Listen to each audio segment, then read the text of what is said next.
ಹೆಂಗ್ ಶುರು ಮಾಡ್ಲಿ, ಎಲ್ಲಿಂದ ಆರಂಭಿಸ್ಲಿ, ನನಗಂತೂ ಒಂದು ಗೊತ್ತಾಗ್ತಿಲ್ವಪ್ಪ. ಯಾವ ಕಥೆ ಹೇಳ್ತೀಯೋ? ಹಿಂದಿದ್ದವರ್ದ, ಈಗ ಬದುಕಿರೋದ, ಇಲ್ಲ ಮುಂದೆ ಬರೋದ? ಎಲ್ಲ ಈ ಶಿಖಾಮಣಿ ಧರೆಗಳು ಶ್ರೇಷ್ಠರೆಂದೆನಿಸಿ ಖ್ಯಾತಿ ಹೊಂದಿದ ಎಂದೆಂದಿಗೂ ಇರುವಂತವ್ರಪ್ಪ ನಾನು ಹೇಳೋ ಕತೆ. ಓ ಗಾವನ ಎಂದೆಂದಿಗೂ ಯಾರಿರ್ತಾರೋ ಈ ಜಗತ್ತಾಗಿ ಎಂದಾದರೂ ಒಂದು ದಿನ ಕಣ್ಣಿಗೆ ಗೊತ್ತಿಸಲೇಬೇಕಪ್ಪ. ನೋಡಿ ಗೆಳೆಯ, ಮಂದಿ ಹುಟ್ಟುತ್ತಾರೆ, ಸಾಯ್ತಾರೆ, ಆದ್ರೆ ಕೆಲವೇ ಮಂದಿ ಮಾತ್ರ ಸತ್ತು ಬದುಕ್ತಾರೆ. ಒಳ್ಳೆ ಗ್ರಹಚಾರ ಕಡೆಯ ಏನ್ ಹೇಳ್ತಿದ್ಯೋ ತಳಾಪುರ ಒಂದು ಅರ್ಥ ಆಗ್ತಿರಪ್ಪ. ಹೆಂಗ ಅರ್ಥ ಆಗುತ್ತೆ ಹೇಳು? ಮಂಗ ಮಂದಿ ನಿನ್ನ ತಲೆ ಬುದ್ಧಿ ಅನ್ನೋದೇ ಇಲ್ಲ, ಹೆಂಗ ಅರ್ಥ ಆಗುತ್ತೆ? ಏನ್ ಬೇಕು ಹೇಳ್ತಿದ್ಯೋ ಅದೇ ಹೇಳಿ ಮುಗಿಸು. ಅವಸರ ಪಡ್ಬೇಡಪ್ಪ, ಆಟಗಾರನಿಗೆ ಬುದ್ಧಿಮಟ್ಟ ಅಂತಾರೆ, ತಡ್ಕೋಬತ್ತಿ. ಅಪ್ಪ ಏನೋ ನೀನು ಕಪ್ಪೆಯನ್ನು ಅಭಿಮುಖರಿಸಿ ಅನ್ನೋದಕ್ಕೆ ಕಿತ್ತು ಮುಂದೆ ತಡ್ಕೋಬೇಕಪ್ಪ, ತಡ್ಕೋಬೇಕು. ತಾಳ್ಬೇಕಾದಪ್ಪ, ಮನಸ್ಸು ಇರಬೇಕು ಗೊತ್ತಾಗ್ತದೆ. ಬೇಗ ಕಥೆಗಳು ಡೇ, ಆ ತಾಯಿನು ನಿನ್ನ ಹಾಗೆ ತಾಳ್ಮೆ ಕಳ್ಕೊಂಡಿದ್ರೆ ಇವತ್ತಾಕೆ ಬದುಕಿರ್ತಿರ್ಲಿಲ್ಲ. ತಾಳ್ಮೆಯ ತವರು, ಹೆಮ್ಮೆಯ ನನ್ನವಳು ಆ ನಮ್ಮವ್ವ. ಒಗಟು ಬಿಡಿಸಿ ಹೇಳೋ ಮಾರಯ್ಯ, ನೀನು ಹೇಳಿದ್ದೆ ನನ್ನ ಮನ್ನವತ್ತೆ ಅಂತ. ಇಲ್ಲ, ಇನ್ನು ನಿನ್ನ ಸತಾಯಿಸಲ್ಲ, ಹೇಳ್ತೀನಿ. ಅಕ್ಷರದವನ ಅಪರೂಪದ ಕತೆಗೆ ನಾನು, ನೀನು, ನನ್ನಂತವರು ಅಸಂಖ್ಯಾತ ಮಂದಿ ಸಾಕ್ಷಿಯಾಗಬೇಕು. ಯಾರಪ್ಪ ಅದು? ಜಗದ ಕಣ್ಣಾದ ಆ ಮಹಾತಾಯಿ.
ಅನಂಗರಂಗ ಗಮನ ಬಿಟ್ಟಿದ್ದರು. 1831 ಜನವರಿ 3ನೇ ತಾರೀಕು ಒಂದು ಅಪೂರ್ವ ಹೆಣ್ಣು ಶಿಶು ಜನಿಸಿತು. ಎಷ್ಟು ಜನ ಹುಡ್ತಾರೆ ಮತ್ತಷ್ಟು ಜನ ಸಾಯ್ತಾರಪ್ಪ. ಅದರಲ್ಲೇನು ವಿಶೇಷ? ಹುಟ್ಟು ಸವರನ್ನ ಲೆಕ್ಕ ಬರೆಯೋ ಪ್ರೈಮರಿ ಸ್ಕೂಲ್ ಮಾತ್ರ ನೋಡಿದ್ರು. ಅಯ್ಯಲ್ಲಿ ಮಾತಾಡಕ್ ಬಿಡು. ಒಳ್ಳೆ ಸಣ್ಣ ಊರು ಬಣ್ಣದ ನೊಣ ಮಾತಾಡೋ ಒಂದೇ ಪಡ್ಕೋಬಹುದು. ಮಹಾರಾಷ್ಟ್ರದ ಸತಾರಾ ಜಿಲ್ಲೆಯ ಕಂಡಾಲ ತಾಲೂಕಿನ ನಯಾಗಬಂದ ಊರಲ್ಲಿ ಊರಿನ ಮುಖಂಡ ಕಂಡೋಜಿ ನೇರಸೆ ಪಾಟೀಲ್ ಹಾಗೂ ಲಕ್ಷ್ಮೀಬಾಯಿ ದಂಪತಿಗಳಿಗೆ ಜನಿಸಿದ ಶ್ರೇಷ್ಠ ಶಿಶುವೆ ನಮ್ಮ ಕಥಾನಾಯಕಿ. ಹೇಳ್ತೇನಪ್ಪ, ಆ ಶಿಶುವಿಗೆ ಸಾವಿತ್ರಿಬಾಯಿ ಅಂತ ನಾಮಕರಣ ಮಾಡಿದ್ರು. ತಿಂಗಳುಗಳು ಕಳೆದವು, 4-5 ವರ್ಷ ಬೆಳೆದರು. ಗೆಳೆಯ ತನ್ನ 8ನೇ ವಯಸ್ಸಿನಲ್ಲಿ ಗೆಳತಿಯರವರು ಹುಡಿ ಏನ್ ಮಾಡಿದಪ್ಪ? ಆಕೆಯಿಂದಲೇ ಕೇಳೋಣ, ನಡೆ ಹೋಗೋಣ.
ಎಲ್ಲಿಂದ ಬಂದರು? ಅವಳು ಆ ಕಂಡೋಜಿ ಮಗ ಅಲ್ವಾ? ಹೌದೌದು, ಅವಳೇ ಇಡೀ ಅವಳನ್ನು.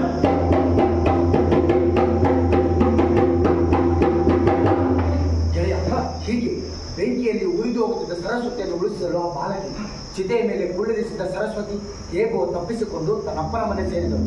ಗೂಳಿಯಂತೆ ನುಗ್ಗಿ ಚಿತೆಯ ಸೌದೆಯನ್ನು ಕೆದಕಿದ ಹುಡುಗಿಯರು ಮಿಂಚಿನಂತೆ ಮಂಗಮಾಯವಾದದ್ದು. ದಹನವಾಗುತ್ತಿದ್ದವಳು ಹೇಗೋ ಬದುಕಿಕೊಂಡರಲ್ಲ ಎಂದು ಹೆತ್ತವರು ಊರು ಮಂದಿರ ಸಂತಸಪಟ್ಟರು. ಇತ್ತ ನಯಾಗಾವ್ನ ಭಟ್ಟರುಗಳು ಕಂಡೋಜಿಯ ಮನೆ ಮಂದಿಗೆ ಬಹಿಷ್ಕಾರದ ಶಿಕ್ಷೆ ವಿಧಿಸಲು ಹವಣಿಸಿ ಸೋತರು. ಧಿಕ್ಕಾರ ಧಿಕ್ಕಾರ ಕಂಡೋಜಿಗೆ ಧಿಕ್ಕಾರ, ಧಿಕ್ಕಾರ ಧಿಕ್ಕಾರ ಕಂಡೋಜಿಗೆ ಧಿಕ್ಕಾರ, ಧಿಕ್ಕಾರ ಧಿಕ್ಕಾರ ಕಂಡೋಜಿಗೆ ಧಿಕ್ಕಾರ. ಗೆಳೆಯ, ಇನ್ನು ಕತೆ ಬೇಗ ಜಾಸ್ತಿ ಮಾಡ್ತೀವಿ. ಸಾವಿತ್ರಿಗೆ ಆಗಾಗಲೇ 8 ವರ್ಷ ತುಂಬೈತೆ. ನಯಾಗಾವ್ನಲ್ಲಿ ಅವಳ ಆಟೋಟೋಪ ಜಾಸ್ತಿ ಆಗಿದೆ. ಅಪ್ಪ ಏನು ಮಾಡಿದ? ಮೂಢ ಸಂಪ್ರದಾಯಗಳಿಂದ ಜನರಿಗೆ ಹೆದರಿಸಿ ತೊಂದರೆ ಕೊಡ್ತಿದ್ದ ಸದೋಮನಿಗೆ ತನ್ನ ಗೆಳತಿಯರ ಗುಂಪು ಕಲ್ಲು ತೂರಿ ಅವಿತು ಆ ಕಲ್ಲು ಆಗಸದಿಂದ ಬಂದೆಂಬ ಭ್ರಮೆ ಹುಟ್ಟಿಸಿದರು. ಒಂದೇ ಎರಡೇ ಜನರಿಗೆ ತೊಂದರೆ ಕೊಡ್ತಿದ್ದ ಎಲ್ಲರಿಗೂ ಭಯ ಹುಟ್ಟಿಸಿ ತನ್ನ 10 ವರ್ಷದಲ್ಲಿರಲು ಆರಂಭಿಸಿದರು. ಊರು ಜನಕ್ಕೆ ಉಪಕಾರ ಮಾಡಲು ಪ್ರೇರಣೆಯಾದ ನಮ್ಮ ಸಾವಿತ್ರಿಬಾಯಿ ಕಥೆನ ಬೇಗ ಹೇಳಿ ಪುಣ್ಯದ ಕಳಮಾಲಯ ಕಥೆ ವೇಗವಾಗಿ ಸಾಗಲಿ, ನಿಧಾನ ಮಾಡಿ ಸತಾಯಿಸಬೇಡ. ಅಪ್ಪ ಕಂಡೋಜಿ ಅವ್ವ ಲಕ್ಷ್ಮೀಬಾಯಿಗೆ ಮಗಳ ಈ ಬಗೆಯ ಚಟುವಟಿಕೆಗಳು ಗಾಬರಿ ಮೂಡಿಸಿದವು. ಪರಿಣಾಮ ಹೇ ಗೆಳೆಯ, ಅಲ್ಲಿ ನೋಡು, ನಮ್ಮ ಕಥಾನಾಯಕ ಮದುವೆ ಸಿದ್ಧತೆ ಆಗ್ತಾ ಇದೆ. ಆಕೆ ಅಪ್ಪ ಅಮ್ಮ ಎಷ್ಟು ಸಂತೋಷವಾಗಿದ್ದಾರೆ. ಗೆಳೆಯ, ಇನ್ನು ನಾವಿಲ್ಲಿರೋದು ಬೇಡ, ನಡೆ ಹೋಗೋಣ.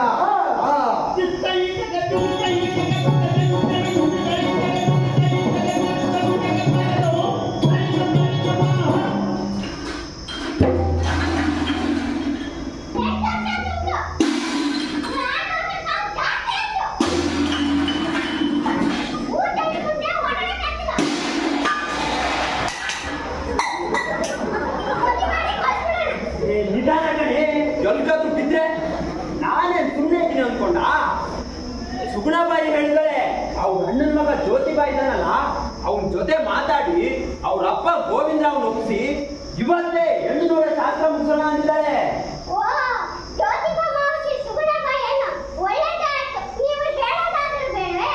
ಇದ್ರಲ್ಲಿ ಹೇಳೋದೇನೆ, ಈ ವಿಚಾರ ಏನಾದ್ರು ಗೊತ್ತಾದ್ರೆ ಎಲ್ಲಿ ನಿನ್ನ ಮಗಳು ಮನೆಯಿಂದಲೇ ಓಡ್ಬೋದೆ ಅಂತ ಏನು ಹೇಳಿರ್ಲಿಲ್ಲ. ಜ್ಯೋತಿಬಾಯಿಗೂ ಯಾರಿದ್ದಾರೆ? ಚಿಕ್ಕ ವಯಸ್ಸಿನಲ್ಲೇ ತಾಯಿನ ಕಳೆದುಕೊಂಡ ಅವನಿಗೆ ಅವನು ಔಷಧೇ ತಾಯಿಯಾಗಿ ನೋಡ್ಕೊಂಡಿದ್ದಾನೆ. ಈ ಮದುವೆ ವಿಚಾರದಲ್ಲಿ ಅವಳೇ ನಿರ್ಧಾರ ತಗೊಂಡಿದ್ದು. ಇನ್ನೇನು ಬರೋರಿದ್ದಾರೆ, ಸುಗುಣಾಬಾಯಿ ಮನೆಯಲ್ಲಿದ್ದಾರೆ. ಬಂದು ಅನ್ಸುತ್ತೆ, ಎಲ್ಲ ಸಿದ್ಧ ಆಗಿರ್ತಾರೆ. ಅವ್ರು ಬರ್ತಿರೋದು ನಿನ್ನ ಮಗಳನ್ನ ನೋಡಕಣೆ, ನಿನ್ನಲ್ಲ.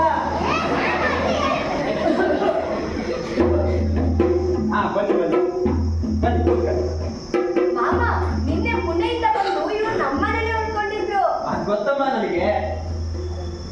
ಹಾ, ಎಲ್ಲರೂ ಕ್ಷೇಮವಾಗಿದ್ದೀರಲ್ಲ? ಹಾ, ಎಲ್ಲರೂ ಆರಾಮಿದ್ದೀವಿ. ನೀವು? ಹಾ, ಆರಾಮಿದ್ದೀವಿ. ಹಾ, ಕೇಳೋದೇನಿದೆ, ಹೋಗಿ ನೀರು ತಗೊಂಬ. ಸುಬ್ಬು, ನೀನು ಹೋಗಿ ಅವಳಿಗೆ ಕರ್ಕೊಂಬಮ್ಮ. ಸರಿ ಮಾಮ.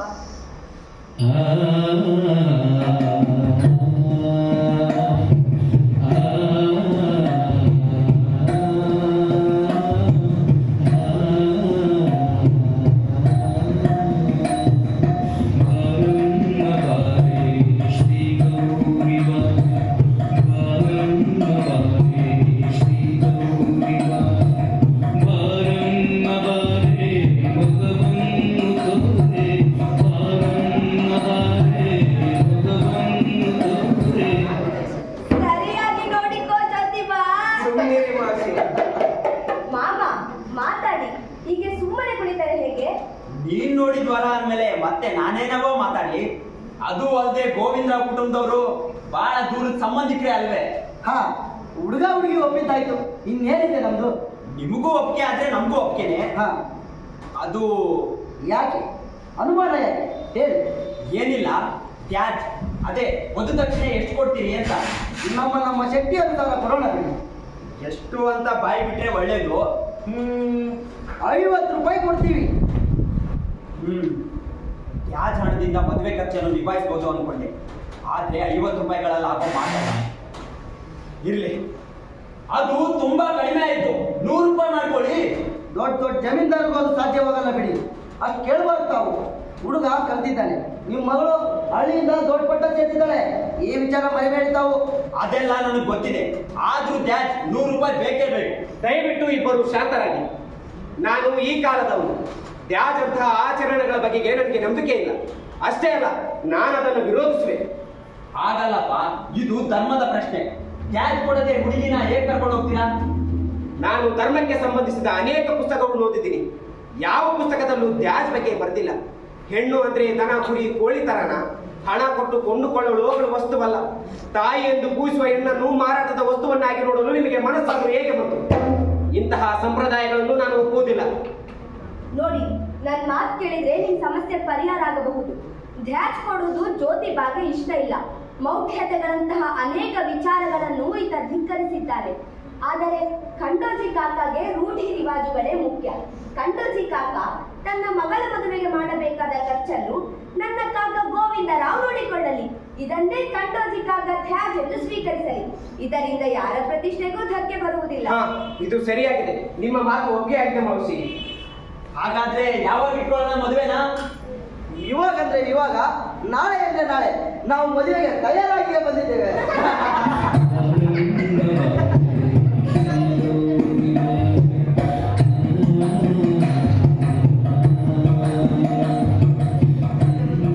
ಅಯ್ಯ, ಹೀಗೆ ಒಂದು ವಾರದಲ್ಲಿ ಸಾವಿತ್ರಿ ಜ್ಯೋತಿಬಾರ ಮದುವೆ ಆಯಿತು. ನಯಾಗಾಬ್ನ ಸಾವಿತ್ರಿಬಾಯಿ ಖಂಡೋಜಿ ಪಾಟೀಲ ಪುಣೆಯ ಸಾವಿತ್ರಿಬಾಯಿ ಜ್ಯೋತಿಬಾ ಪುಣೆಯಾದರು. ಅಕ್ಷರದವ್ವ ಸಾವಿತ್ರಿಬಾಯಿ ಪುಣೆ ವಿಚಾರಗಳಿಲ್ಲ. ಹೌದಪ್ಪ, ನಮ್ಮ ಸಾವಿತ್ರಿಬಾಯಿನೇ ಈ ನಮ್ಮ ಕತೆಗೆ ಕಥಾನಾಯಕ. ನಿರ್ವಿಘ್ನವಾಗಿ ಮದುವೆ ಮುಗಿದು ತನ್ನ ಸೊಸೆಯನ್ನು ಮನೆ ತುಂಬಿಸಿಕೊಳ್ಳಲು ಗೋವಿಂದರಾವ್ ವಿಜೃಂಭಣೆಯ ಮೆರವಣಿಗೆ ವ್ಯವಸ್ಥೆ ಮಾಡಿದ್ದ. ಆ ಮೆರವಣಿಗೆ ಸ್ವಲ್ಪ ವಿವರಿಸಿದ್ರೆ ನಯಾಗಾಬ್ನ ಬೀದಿ ಸಿಂಗಾರಗೊಂಡಿತ್ತು. ನಗಾರಿ ನೌಪದು, ನಾದಸ್ವರ, ನಂದಾದೀಪ, ಅಯ್ಯ, ಪೂರ್ಣ ಕುಂಭಕಲಶ ಹೊತ್ತ ನಾರಿ ಮಣಿಯರು ನೋಡಕ್ಕೆ ಕಣ್ಣು ಸಾಧ್ಯಿರಲಿಲ್ಲ. ಅದ್ಭುತ ಮೆರವಣಿಗೆ ಕಲಾ ಪ್ರಕಾರಗಳು ಏನಾದ್ರು ಇದ್ದವೋ? ಅವು ಇದ್ವು, ವರ್ಣನೆ ಬೇಡ. ನಡೆ, ನಿನ್ನನ್ನು ನವವಧುವರ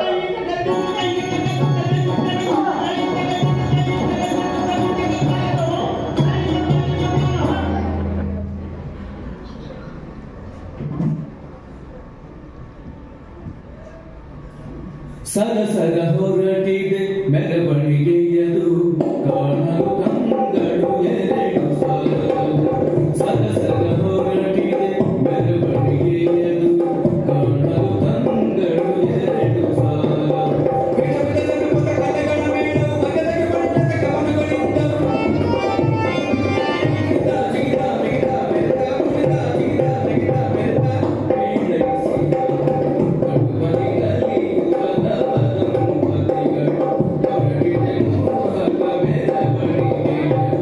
ದೇವಲೋ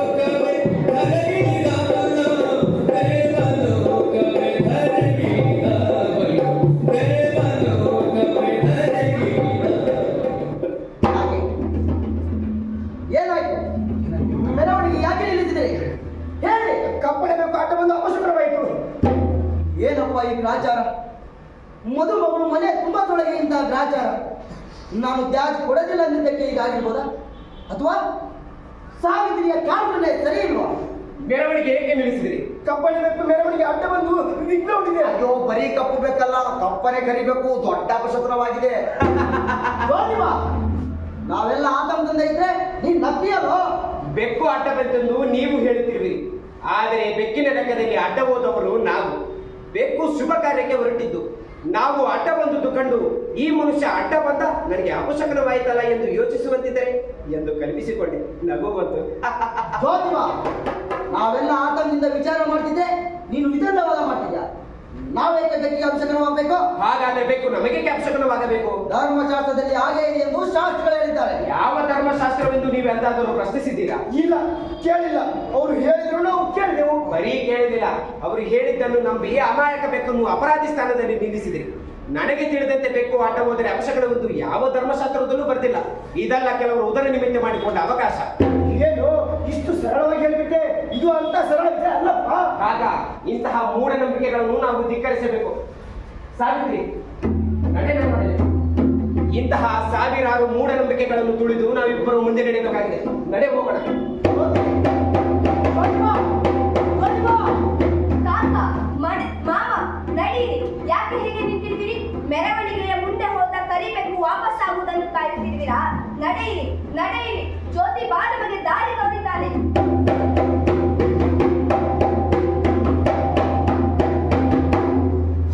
ಹೇಳಿಯ, ಇದು ಕಣ ತಮ್ಮಯ್ಯ, ಜ್ಯೋತಿಬಾ ಸಾವಿತ್ರಿ ದಂಪತಿಗಳ ದಿಟ್ಟನೆ. ಮುಂದಿನ ಕತೆ ಹೇಳಪ್ಪ. ಇನ್ನೇನಿದೆ, ಅವರ ಮನೆಯಲ್ಲಿ ಹಿರಿಯ ಹೆಂಗಸು ಯಾರೂ ಇಲ್ಲದ ಕಾರಣ ಮಾವಶಿ ಸುಗುಣಬಾಯಿ ಆಕೆಯನ್ನು ಮನೆ ತುಂಬಿಸಿಕೊಂಡು. ಹೌದೇನು? ನಮ್ಮ ಜ್ಯೋತಿಬಾನ ಹೆಣ್ಣಿಗೆ ಬಸ್ ಹೇಳಪ್ಪ. ಅಪ್ಪ ಪರವಾಗಿರಲಿ ಅಂತೂ ಈ ಗುರುಗಳು ಬುದ್ಧಿ ಕೊಟ್ಟರು ನಿನಗೆ. ಕುಲೆಯವರದ್ದು ದೊಡ್ಡ ಮನೆ ಗೋವಿಂದರಾವ್ ಹೂವಿನ ವ್ಯಾಪಾರದಲ್ಲಿ ಸಾಕಷ್ಟು ಹಣ ಗಳಿಸಿದ್ದ. ಅಷ್ಟಲ್ಲದೆ ತನ್ನೂರಿನ ಅಕ್ಕಪಕ್ಕದ ತೋಟಗಳನ್ನು ಖರೀದಿಸಿ ಹೂ ಬೆಳೆಸಿ ರಫ್ತು ಮಾಡ್ತಿದ್ದ. ಸಾವಿತ್ರಿಬಾಯಿ ಮೊದಲ ಬಾರಿಗೆ ಪುಣೆಯಂತಹ ದೊಡ್ಡ ಶಹರವನ್ನು ನೋಡುತ್ತಿದ್ದಳು. ಮನೆಯಲ್ಲಿ ಹಾಳು ಕಾಳು ನಯಗಾನ ಸಹಜ ಮುಗ್ಧತೆಗೂ ಪುಣೆಯ ಸಾಂಸ್ಕೃತಿಕ ಚಾರಗೂ ಅಜಗಜಾಂತರ. ಗೋವಿಂದರಾವ್ ದೂರದಿಂದಲೇ ಎಸೆದ ಕೂಲಿ ಕಾಸನ್ನು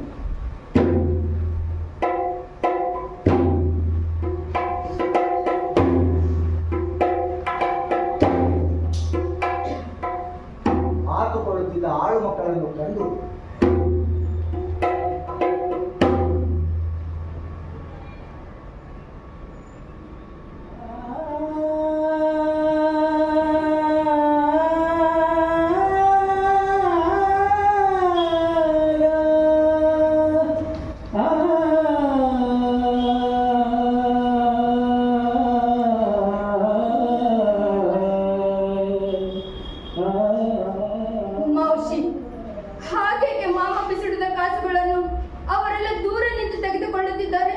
ನನಗೂ ತಿಳಿದಿಲ್ಲ. ಹೋದ ಜನ್ಮದಲ್ಲಿ ಇವರು ಪಾಪ ಮಾಡಿದ್ದರಿಂದ ಈ ಜನ್ಮದಲ್ಲಿ ಹೊಲೆಯರನ್ನಾಗಿಸಿ ದೇವರು ಶಿಕ್ಷೆ ನೀಡುತ್ತಿದ್ದಾನೆ. ಹಾಗೆಂದು ಹೇಳಿದವರು ಯಾರು ಮಾವಶಿ? ಶಾಸ್ತ್ರಿಗಳು ಹೀಗೆಂದು ಕಟ್ಟಳೆ ಮಾಡಿದ್ದಾರೆ. ಇವರನ್ನು ಮುಟ್ಟಿದರೆ ಇವರ ಪಾಪ ನಮಗೂ ತಟ್ಟುತ್ತದೆಯಂತೆ.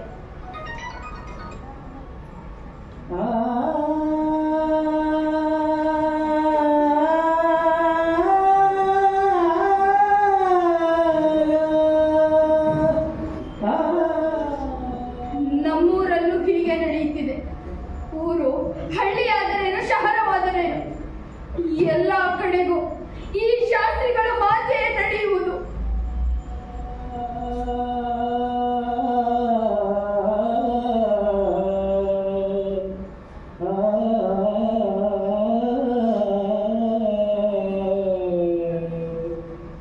ಸಾವಿತ್ರಿ,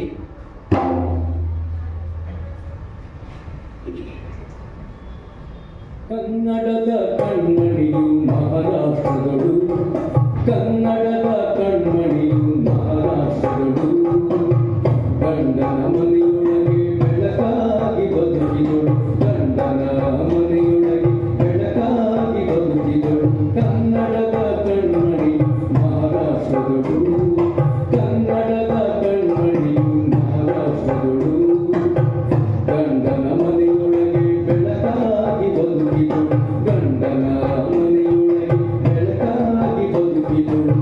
ಹಳಿ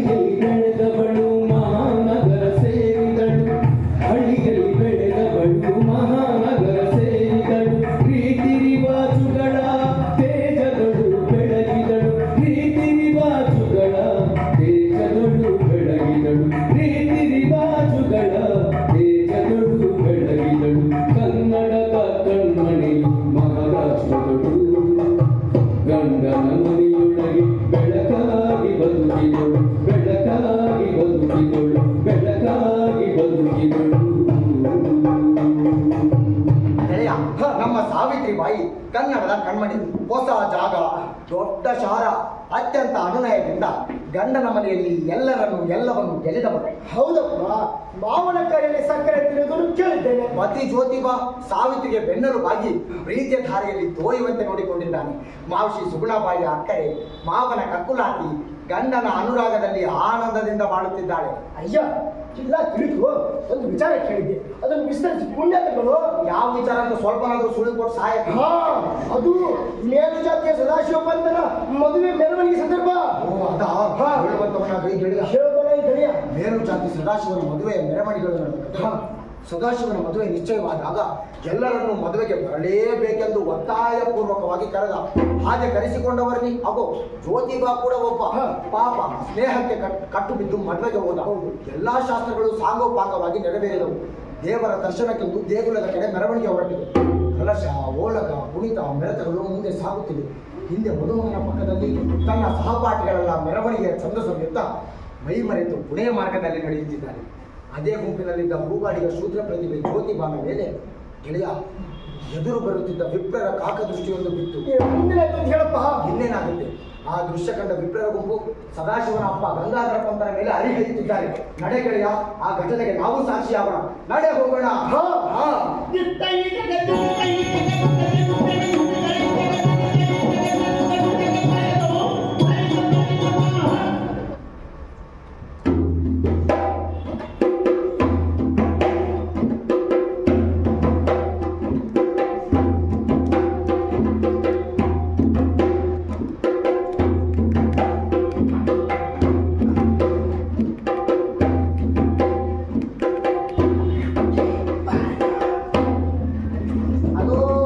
ಸದಾಶಿವನ ಪಕ್ಕ ಅವರನ್ನು ಮೈದಾಗಿಸಿಕೊಂಡ ನಿಂತ ಅವನು ಜ್ಯೋತಿಬಾಗಡೆ ನಡೆ ಹೋಗೋಣ.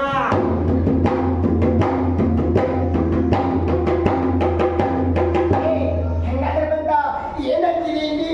ಧರ್ಮ ಹಾಳು ಮಾಡಲು ನೀನು ಕೇಳಿ ಹೇಳ್ತಿರ್ಯಾ? ಏನಾಗಿದೆ? ಏನಾಗಿದೆ? ವರನ ಆಜುಬಾಜು ನಿಂತಿರುವವರು ಯಾರು? ಅವನು ನಮ್ಮ ಸದಾಶಿವನ ಶಾಲಾ ಸಹಪಾಠಿ ಜ್ಯೋತಿಬಾ. ಅವನು ಶೂದ್ರ. ವಿಪ್ರರ ಮದುವೆಯಲ್ಲಿ ಅವನಿಗೆ ಕೆಲಸ. ಅವನು ನಮ್ಮ ಸದಾಶಿವನ್ ಗೆಳೆಯ, ಮದುವೆ ಬಂದಿದ್ದಾನೆ. ಅಯ್ಯೋ, ಮದ್ವೆಗೆ ಬಂದು ಸಾಯಿ ಕಡೆಯ ವರನ ಆಜುಬಾಜು ಮೈ ತಾಗಿಸುತ್ತಾ ನಿಂತರೆ ನಮ್ಮ ವಿಪ್ರರ ಮಡಿಯ ಗತಿಯನ್ನು. ನಿಮ್ಮಂಥವರು ಧರ್ಮದ ಆಚರಣೆ ಬಿಡುತ್ತಿರುವುದೆಂದರೆ ಕೊನೆಯ ದಾನಿಯಿಂದ ಪೇಶ್ವೆಗಳು ಪರಸ್ಪರವಾಗಿದ್ದು ಮೊದಲೇ ಧರ್ಮ ಬಿಡುತ್ತಿರುವ ಈ ಪ್ರಿಯೆಗೆ ನಿಮ್ಮದು ಕಾಣಿಕೆ ಶೂದ್ರ ಮುಂದೆ ಬ್ರಾಹ್ಮಣರ ಮದುವೆಗೆ ಇದೆಲ್ಲ ಬರಬಾರ್ದೆಂಬ ಪ್ರಾಥಮಿಕ ಜ್ಞಾನವೂ ಇದೆ. ಅದು ಹಾಗಲ್ಲ. ಈತ ಸದಾಶಿವ ನನ್ನ ಗೆಳೆಯ, ಸಹಪಾಠಿಯ ಒತ್ತಾಯಕ್ಕೆ ನಾನು ಬಂದೆ.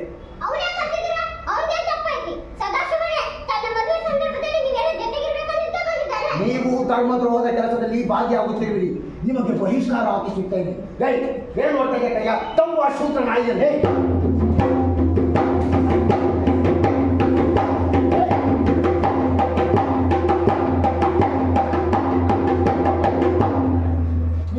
ಗಂಗಾಧರ ಪಂತ ಶೂದ್ರ ಹುಡುಗನು ಮದುವೆ ಮೆರವಣಿಗೆ ಕರೆದಕ್ಕಾಗಿ ಅವನಿಗೆ ಬೆಂಬಲ ನೀಡಿದ್ದಕ್ಕಾಗಿ ನಾಳೆ ನಿನ್ನನ್ನು ಧರ್ಮದ ಕಟ್ಟಿಗೆ ಚಗುತ್ತೇವೆ. ಪವಿತ್ರವಾದ ಬ್ರಾಹ್ಮಣ ಯೋನಿಗೆ ಹುಟ್ಟಿರುವ ನೀವು ಧರ್ಮವನ್ನು ರಕ್ಷಿಸದೆ ಹಾಳು ಮಾಡುತ್ತದೆ ಎಂದು ನಿಮ್ಮನ್ನು ಶಿಕ್ಷಿಸದೆ ಬಿಡುವುದಿಲ್ಲ. ಶೂದ್ರ ಹುಡುಗನು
ಎಲ್ಲರೂ ಬಿದ್ದೀನಪ್ಪ. ಜ್ಯೋತಿಬಾ, ಏನಾಯ್ತಪ್ಪ? ಏನಾಯ್ತು ಜ್ಯೋತಿಬಾ?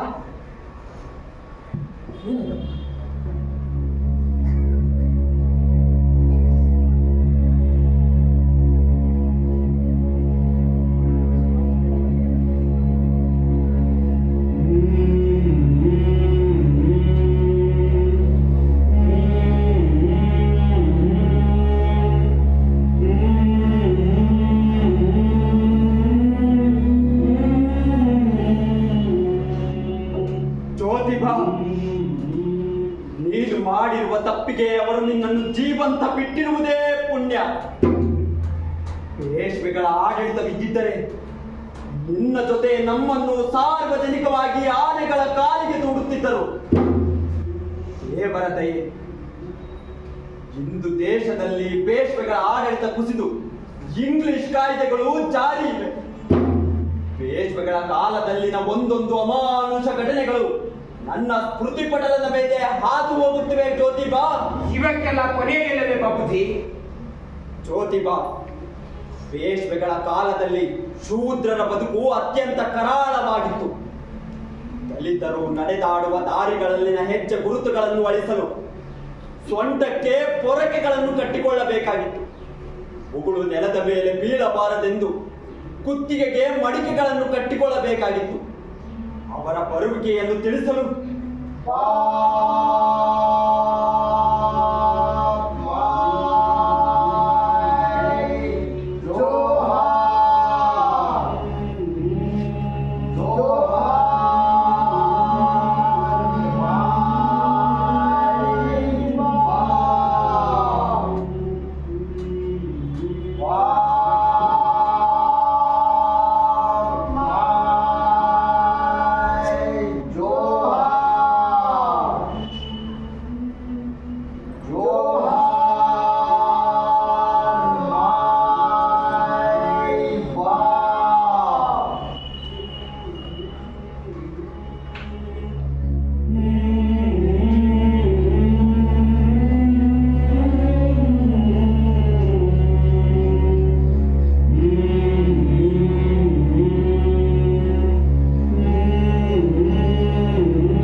ಕ್ರೌರ್ಯದ ನಡುವೆ ನೀನು ಜೀವಂತ ಬಂದಿರುವುದೇ ಪೂರ್ವ ಜನ್ಮದ ಪುಣ್ಯ.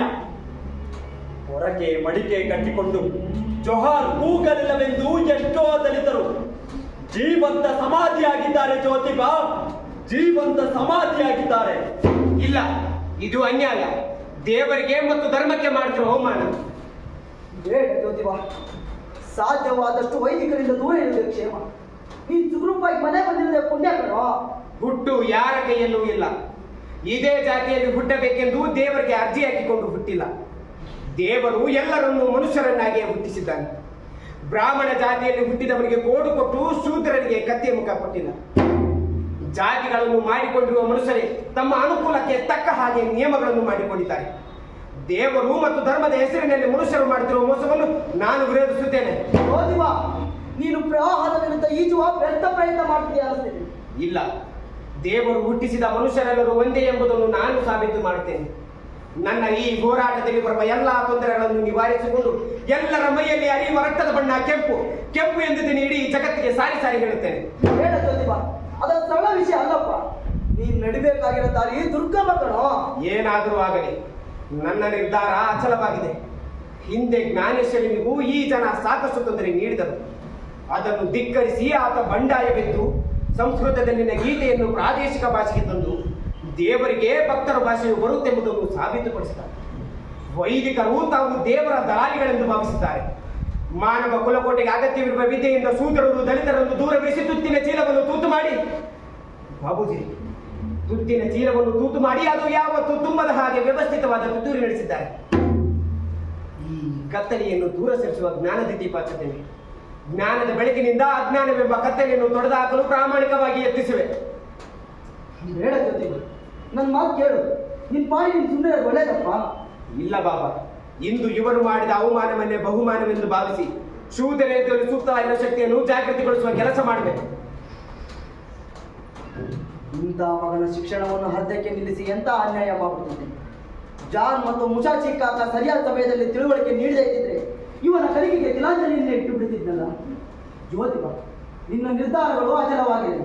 ನೀನು ಕಾಣುವ ಎಲ್ಲ ಆಲೋಚನೆಗಳಿಗೂ ನಾವು ಸಹಾಯಕರಾಗಿರುತ್ತೇವೆ. ಇವರಿಗೆ ಹೊಡೆದವರು ನೆಮ್ಮದಿಯಾಗಿರಲು ಸಾಧ್ಯವೇ ಇಲ್ಲ. ಅವರನ್ನು ಭೇಟಿಯಾಗಲು ಮನಸ್ಸು ಚಡಪಡಿಸುತ್ತೇವೆ. ಜ್ಯೋತಿ, ಹರಿದಾರಿಗಳನ್ನು ಬದಲಿಸಿ. ಗಾಯ ಏನಾದರೂ ಆಗಿದ್ರೆ ಅರ್ಜುನ ಪುಡಿ ಹಚ್ಕೊಳ್ಳಪ್ಪ. ಬನ್ನಿ ಕಣ್ಣು.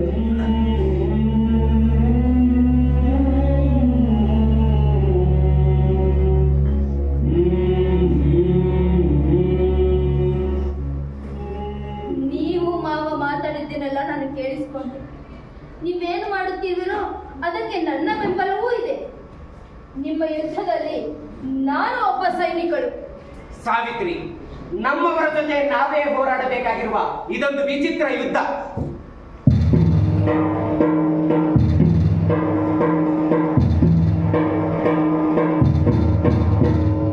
ಸಮಾನತೆ ಸಮಾನತೆ ಸಮಾನತೆ ಸಮಾನತೆ ಮಾನವತೆಗೆ ಮಾದರಿ ಸಮಾನತೆ ಮಾನವತೆಗೆ ಮಾದರಿ ಸಮಾನತೆ ಮೊದಲ ಯತ್ನದಲ್ಲಿ ದೊರೆತ ಮಾನ್ಯತೆ ದೊರೆಯಿಸಿ ಜ್ಯೋತಿ ಬಾಗೆ ಬಂದತೆ ಮೊದಲ ಯತ್ನದಲ್ಲಿ ದೊರೆತ ಮಾನ್ಯತೆ ದೊರೆಯಿಸಿ ಜ್ಯೋತಿ ಬಾಗೆ ಬಂದತೆ ಸಾವಿತ್ರಿಯ ಬಾಳಿದು ದಿವ್ಯಗಂಧೆ ಸಾವಿತ್ರಿಯ ಬಾಳಿದು ದಿವ್ಯಗಂಧೆ ಸತ್ಪತಿಗಳ ಬಾಳಿನಲ್ಲಿ ಹೊಸ ತಿರುವು ಸತಿಪತಿಗಳ ಬಾಳಿನಲ್ಲಿ ಹೊಸ ತಿರುವು ಪತಿಯ ದಾನಗಳು ಸತಿಗೆ ಗುರು ಅರಿಗಳ ತಾಯಿ ಅಕ್ಷರದ ಸತ್ವವು ಬೀಜಾಕ್ಷರ ಮೆಲ್ಲನೆ ಎದೆಗೆ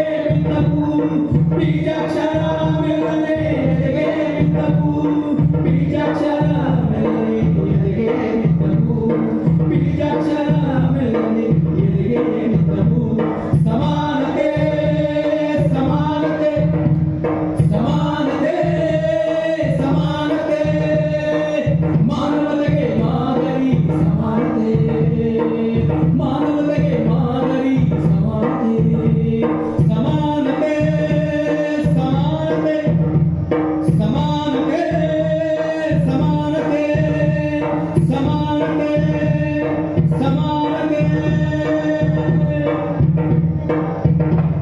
ಜಯ ಇನ್ನೇನವನ್ನ ಪ್ರವರ ಅಯ್ಯ ವರವರ ಕತೆ ಕೈತಪ್ಪಿ ಹೋಗಬಾರದು ನಂಬಿಸಿಕೊಡುದು. ಸಂಕ್ಷಿಪ್ತವಾಗಿ ಆ ಅಕ್ಷರದ ಮಹತ್ವವನ್ನು ಸಾರಿದ ಘಟನೆಯ ಸ್ಥಾನ ಹೇಳಪ್ಪ. ಅಪ್ಪ ಪರವಾಗಿರಲಿ ಅಂತೂ ಆ ಮೇಡಮ್ ಹೇಳಿರೋ ಪಾಠ ನಿಮ್ಗೆ ಅರ್ಥ ಆಯ್ತು. ಹೌದು. ಜ್ಯೋತಿಬಾ ಶಾಲೆ ಮುಗಿದ ಕೂಡಲೇ ತನ್ನಪ್ಪ ಗೋವಿಂದರಾವ್ ಅಣ್ಣ ರಾಜಾರಾಮರ ಹೊಲದಲ್ಲಿ ದುಡಿಮೆಗೆ ಸೇರಿಕೊಳ್ಳುತ್ತಿದ್ದ. ಒಂದು 5-6 ಮಕ್ಕಳು ಅವ್ರ ಜೊತೆ ಕೆಲಸ ಮಾಡ್ತಿದ್ದ. ಹೊಸ ವಿಷಯ ತಂದದ್ದು ಈಗಲೇ ಸಾಕಷ್ಟು ಸಮಯ ತಿಂದು ಹಾಕಿದೀಯಾ? ಇಲ್ಲ ಗೆಳೆಯ, ಈಗ ನಾನು ಹೇಳೋ ವಿಚಾರ ಮುಂದಿನ ಕಥೆಗೆ ಕೊಂಡಿಲ್ಲ. ಓ ಹಾಗೆ. ಮನೆಯವರಿಗೆ ರೊಟ್ಟಿ ಊಟ ಆದರೆ ಹೊಲದಲ್ಲಿ ಕೆಲಸ ಮಾಡುತ್ತಿದ್ದ ರೈತರ ಮಕ್ಕಳಿಗೆ ಗಂಜಿ ತರಹದ ತಾಲಿಪೀಠ ಕೊಡುತ್ತಿದ್ದರು. ಈ ತಾರತಮ್ಯ ಜ್ಯೋತಿಬಾಯಿಗೆ ಸರಿ ಕಾಣಲಿಲ್ಲ. ತನ್ನಪ್ಪನನ್ನು ಒಪ್ಪಿಸಿ ಎಲ್ಲರಿಗೂ ಒಂದೇ ಕಡೆ ಒಂದೇ ಬಗೆಯ ಊಟ ಸಿಗುವ ಹಾಗೆ ಮಾಡಿದ. ಗೆಳೆಯ, ಒಬ್ಬೊಬ್ಬ ಆಳು ಮಗ 6 ರೊಟ್ಟಿ ಕಡಿತಿದ್ರು. 6 ರೊಟ್ಟಿ?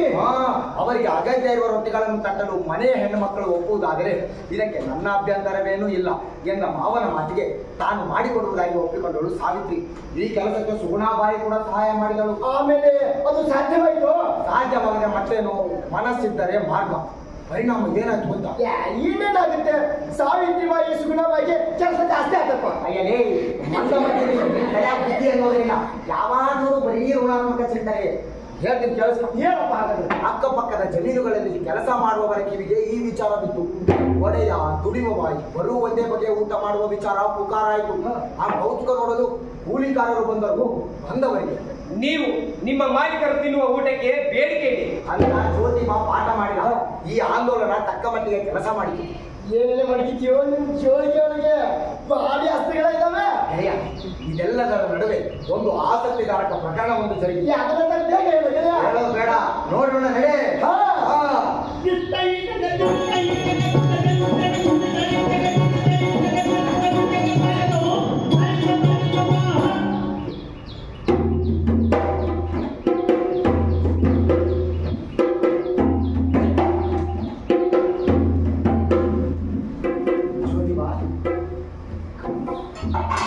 ಜ್ಯೋತಿಬಾ, ನನ್ನ ಮಗ ರಾಯಲ್ ಸೈನ್ಯ ಸೇರಿ ದೂರ ದೇಶದಲ್ಲಿ ಯುದ್ಧ ಮಾಡಿ ಸತ್ತು ಹೋಗ್ಲಪ್ಪ. ಯಾವುದೋ ಪತ್ರ ಬಂದಿದೆ ಜ್ಯೋತಿಬಾ. ಈ ಓದು ಬರಹ ಬರದ ನಾನು ಓದಿ ಹೇಳಿದೆ ಅಂದ್ರು. ಹಾಗೂ ಕುಲಕರ್ಣಿ ಅವರ ಬಳಿ ಹೋದೆ. ಅದಕ್ಕೆ ಅವರು ಪತ್ರದ ಬದಿಪುರ ಓದಿ ಅಂತಲ್ಲ, ನಾ ಜಳಕವಾಗಿ ಬರೋದ್ರೊಳಗ ಅಲ್ಲಿ ವಿದ್ಯಾ ರಾಜಕೀಯ ಸಿಗದ ಅಂದ್ರು. ಸಂಜೆ ಮಠ ಆ ಕಟ್ಟಿಗೆ ಹೊಡಿಯೋ ಕೆಲಸನ ಆದ್ಯಪ್ಪ. ಆದ್ರೂ ಅವ ಹೇಳಿಲ್ಲ. ಅದಕ್ಕೆ ಜ್ಯೋತಿಬಾ, ನಾ ಇಲ್ಲಿ ಬಂದೀನಿ. ಹೋಗಿ ಹೇಳಪ್ಪ. ಇಲ್ಲಿ ತಾಕಳಪ್ಪ, ಇದು ಸರ್ಕಾರದ ಪತ್ರ.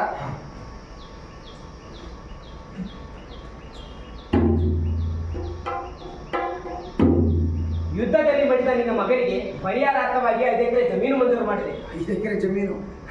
ವಿಷಯ ಏನೋ ಸಂತೋಷಿದ್ದೆ ಜ್ಯೋತಿಬ, ವಿಷಯ ಏನೋ ಸಂತೋಷಿದ್ದೆ. ಆದ್ರೆ ಇದನ್ನ ಹಂಚ್ಕೊಳ್ಳೋಕೆ ನನ್ನ ಹತ್ರ ಮಗನೇ ಇಲ್ವಲ್ಲ ಜ್ಯೋತಿಬ. ಇವಾಗ ಮಗನೇ ಇಲ್ಲ ಮಗ. ಕಾಳಪ್ಪ, ಮಂಜೂರು ಮಾಡಿದ ಭೂಮಿಯನ್ನು 15 ದಿನಗಳಲ್ಲಿ ಸುಪರ್ದಿಗೆ ತೆಗೆದುಕೊಳ್ಳಬೇಕೆಂದು ಪತ್ರದಲ್ಲಿ ಹೇಳಿದೆ. ಆಯ್ತಪ್ಪ, ತುಂಬಾ ಉಪಕಾರ ಜ್ಯೋತಿಬ ನಿನ್ನಿಂದ. ಆ ದೇವರಿಗೆ ಒಳ್ಳೇದು ಮಾಡಿ ಜ್ಯೋತಿಬ. ನಾನು ಬರ್ತೀನಿ ಜ್ಯೋತಿಬ, ಬರ್ತೀನಿ ಜ್ಯೋತಿಬ. ಆದರೆ ಒಂದು ಮಾತು ಜ್ಯೋತಿಬ, ಮನುಷ್ಯ ಬದುಕಿದ್ದಾಗ ಸಿಗಬೇಕಾದ ಈ ಪ್ರೀತಿ, ಪ್ರೇಮ, ಗೌರವ, ಪುರಸ್ಕಾರ, ಪ್ರಶಸ್ತಿ, ಸನ್ಮಾನಗಳೆಲ್ಲ ಮನುಷ್ಯ ಸತ್ತ ಮೇಲೆ ಸಿಗೋದು. ಮನುಷ್ಯ ಸತ್ತ ಮೇಲೆ ಸಿಗೋದು.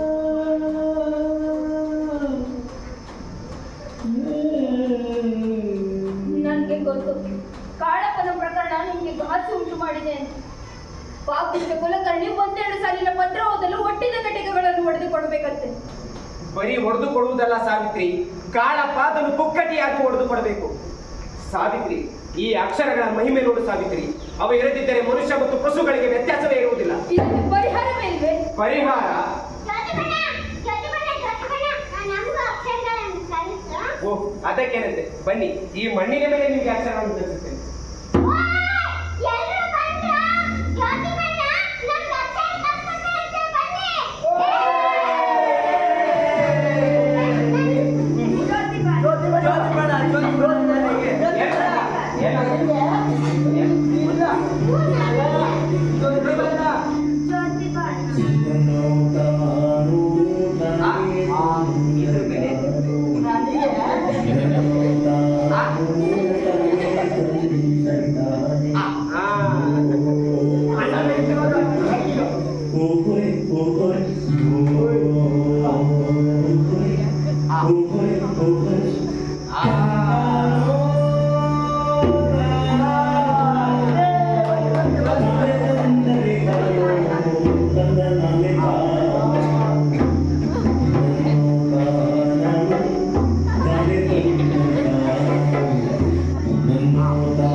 ನಾಳೆ ನಿಮಗೆ ಬಾಕಿ ಮತ್ತು ಕಡು ತಂದು ಕೊಡ್ತೀನಿ.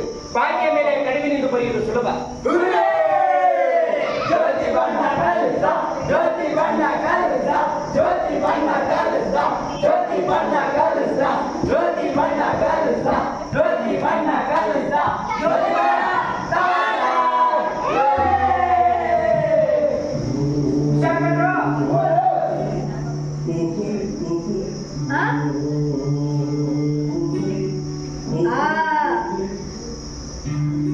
ಸಾವಿತ್ರಿ, ನೀನು ಅಕ್ಷರ ಕಲಿಯಬೇಕು. ಇವತ್ತಿನಿಂದಲೇ ನಾನು ನಿಮಗೆ ಅಕ್ಷರವನ್ನು ಕೊಡು. ಅ ಅಂದ್ರೆ ಅರಸ. ಅ ಅಂದ್ರೆ ಅರಸ.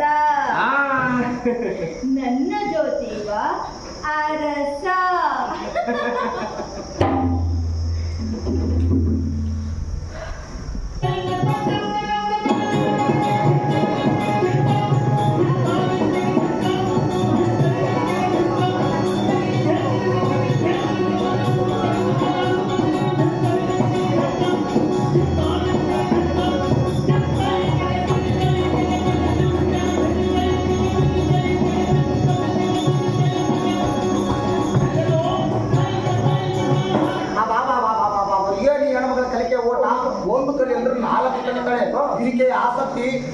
ಕುಮಾರನಿಗೆ ಹೊಸ ಸ್ಫೂರ್ತಿ. ಅಲ್ಲೇ ತೊಳೆಯಪ್ಪ, ಅವಳು ಕಲಿತು ಉದ್ಧಾರ ಮಾಡಿದ್ರು ಯಾರನ್ನು? ಗೆಳೆಯ, ಯಾರನ್ನ ಉದ್ಧಾರ ಮಾಡ್ತಾಳೋ ಇಲ್ವೋ ತಿಳಿಯೋದಿಲ್ಲ.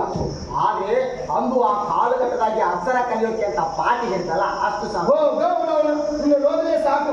ನಾವೇ ಅವರ ಮನೆಗೆ ಹೋಗಿ ಕಣ್ಣು ತುಂಬಿಸ್ಕೊಂಡು ನಡೆ ನಡಿ. ಅದೇನು ಕೈಯಾಗಿನ ಹಿಡ್ಕೊಂಡು ನಮ್ಮ ಜ್ಯೋತಿಬಾಯಿ ಇತ್ತಲೇ ಬರ್ತಿದ್ದಾನೆ. ಅಯ್ಯಲೇ, ಅವನ ಕೈಯಲ್ಲಿರೋದು ಬ್ಲಾಕ್ ಬೋರ್ಡ್. ಅವರ ಮನೆಯಲ್ಲಿ ವಿದ್ಯಾರ್ಥಿನಿ ಒಬ್ಬಳಿದ್ದಾಳೆ, ಅವಳಿಗೆ ಅಕ್ಷರ ಕಲಿಸಕ್ಕೆ ಅಂತ ಹೊರಟಿದ್ದಾನೆ. ಆ ಸರಸವರ ಜೊತೆಗೆ ನಾವು ನಾಲ್ಕಕ್ಷರ ಕಲಿತೇವಾ? ಅವಶ್ಯ ಕಲಿಬಹುದು. ಅದಕ್ಕೇನಂತೆ ನೋಡ್ತಾನೆ ನಾವು ಕಲ್ತಾಯ್ತಪ್ಪ. ನಡೆ ಹೋಗೋಣ.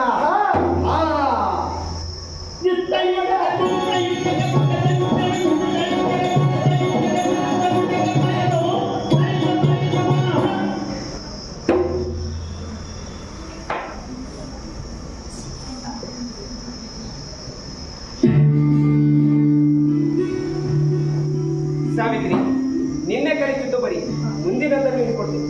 ಹಾ.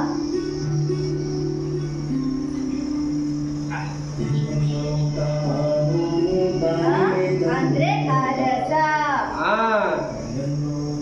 ಆ ಅಂದ್ರೆ ಆನೆ. ಆ ಅಂದ್ರೆ ಆನೆ. ಈಗ ಹೇಳು. ಈ ಅಂದ್ರೆ ಈ ಅಂದ್ರೆ ಇಲಿ. ಆ ಅಂದ್ರೆ ಅರಸ.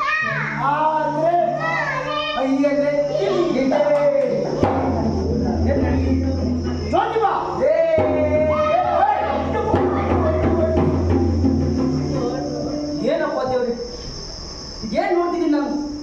ಇದನ್ನ ತೋರಿಸೋದ್ರ ಬದಲನ್ನ ಕೂಡ ನನಗೆ ಮಾಡೋದಿತ್ತಲ್ಲಪ್ಪ ದೇವ್ರೆ. ಮೊದಲೇ ಈ ಬ್ರಾಹ್ಮಣರನ್ನು ನರಕದ ಬಯಸಿದ್ದಾರೆ, ಅಂಥದ್ರಲ್ಲಿ ಸುಳ್ಳದ ಜಾತಿಯನ್ನು ಅಕ್ಷರ ಕಲಿಯುವುದೇ? ಇದೇನು ಮಾಡ್ತಿರುವೆ?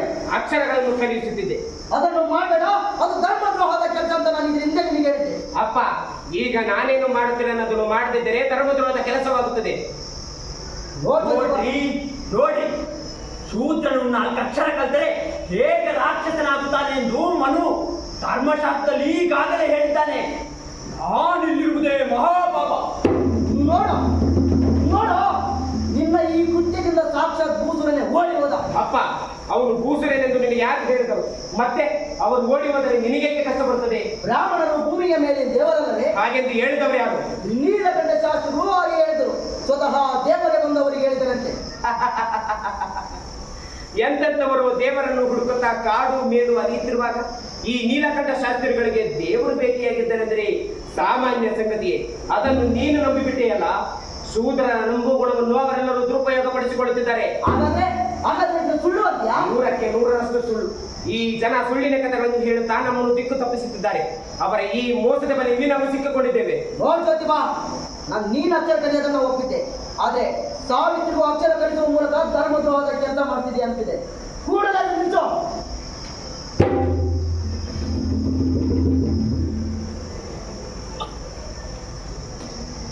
ಸಾವಿತ್ರಿ, ನನ್ನಿಂದಾಗಿ ನೀವು ಬೈಗಳು ಕೇಳಬೇಕಾಗಿತ್ತು. ಸಾವಿತ್ರಿ, ಇದು ಆರಂಭ. ಟೀಕಿಸುವ ಎದುರಿಗೆ ನನ್ನ ಕೆಲಸವನ್ನು ಅರ್ಧಕ್ಕೆ ನಿಲ್ಲಿಸುವುದಿಲ್ಲ. ಸಾವಿತ್ರಿ, ನಾನೊಂದು ಉಪಾಯ ಮಾಡಿದ್ದೇನೆ. ಹೊಲಕ್ಕೆ ಹೋದಾಗ ಭೂತಾಯಿಯನ್ನೇ ಅಡಿಗೆ ಮಾಡಿಕೊಂಡು ಅಕ್ಷರವನ್ನು ಕಲಿ.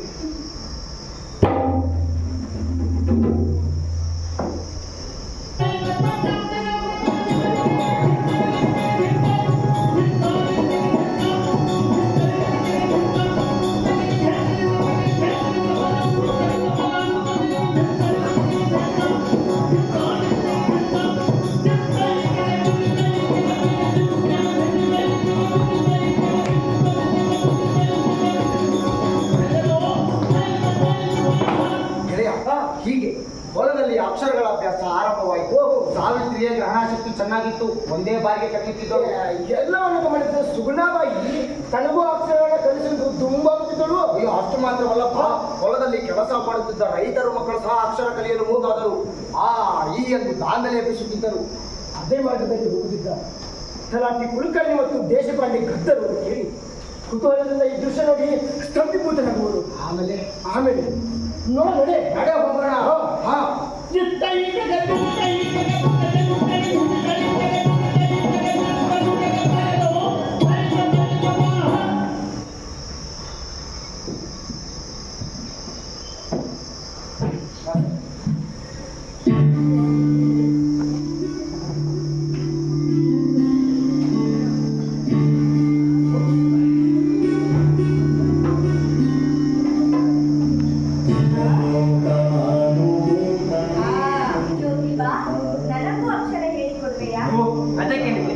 ಬನ್ನಿ ಮೌಸಿ, ಬನ್ನಿ ಕೂತ್ಕೊಳ್ಳಿ.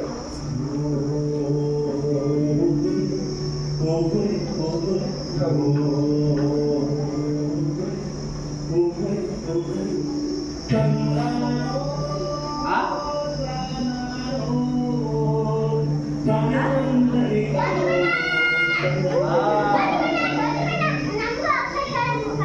ಕಲ್ತ್ಕೊಳ್ಳೋಣ, ಅದಕ್ಕೆ ಬನ್ನಿ.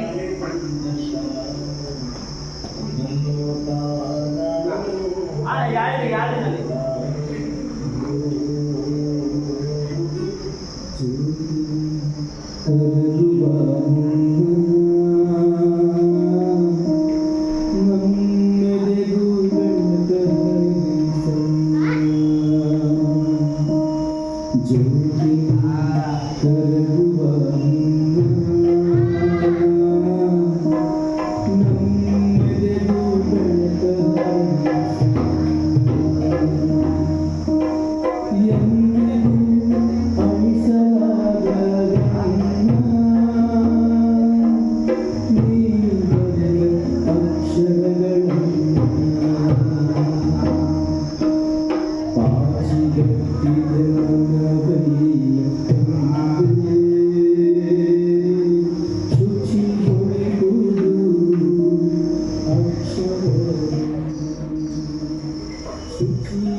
ಜ್ಯೋತಿಬಾ, ಇದೇನ್ ನಡೆಸಿರುವೆ?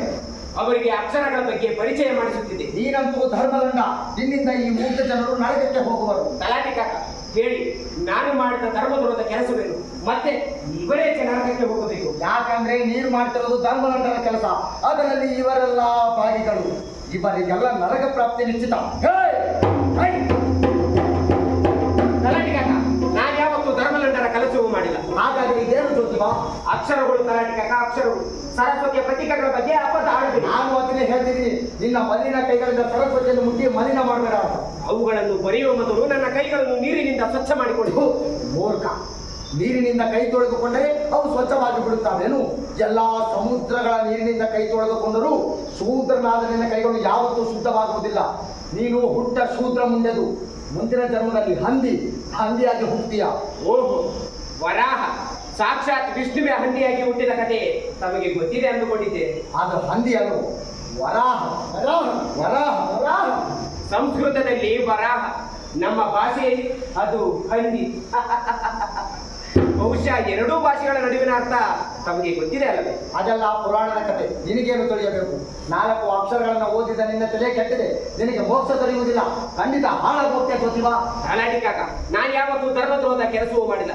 ನನಗೆ ಮೋಕ್ಷ ಸಿಗುವುದೋ ಇಲ್ಲವೋ ಗೊತ್ತಿಲ್ಲ. ನನ್ನ ಮೋಕ್ಷದ ಬಗ್ಗೆ ನೀವೇಕೆ ತಲೆಗೆಡಿಸಿಕೊಳ್ಳಬೇಕು? ನೀನು ಹೇಗಾದ್ರೂ ಹಾಳಾಗೋಗು. ಆದ್ರೆ ವಿದ್ಯಾರ್ಥಿ ದೇವತೆ ಸರಸ್ವತಿಯನ್ನು ಮಲಿನ ಮಾಡಬೇಡ. ವಿದ್ಯಾದೇವತೆ ಸರಸ್ವತಿಯನ್ನು ನಾನು ಮಲಿನ ಮಾಡುತ್ತಿಲ್ಲ. ನಿಮ್ಮೆಲ್ಲರಿಂದ ಕೈದಿಯಾಗಿರೋಳನ್ನು ಮುಕ್ತಳನ್ನಾಗಿಸುತ್ತಿದ್ದೆ. ಆಕೆಯಿಂದ ಸೆರೆಂದ್ರ ಬಿಡಿಸಕ್ಕೆ ನೀನು ಯಾರು? ಹುಳ ಬಿಟ್ಟು ಸಾಯ್ತೀಯ ಜ್ಯೋತಿಬಾ. ಆಯ್ತು ಕಾಕ, ನಿಮ್ಮ ಶಾಪ ಫಲಿಸಲಿ. ಆದಷ್ಟು ಬೇಗ ಸರಸ್ವತಿ ನಿಮ್ಮಿಂದ ಮುಕ್ತಳಾಗಲಿ. ನೋಡಿ ತಲಾಟಿ ಕಾಕ, ಸರಸ್ವತಿ ಹೇಳಿದ ಅಕ್ಷರಗಳ ಮೇಲೆ ಮೂತ್ರವೆಂದು ಮಲಿನ ಮಾಡುತ್ತಿರುವ ಯಾರು?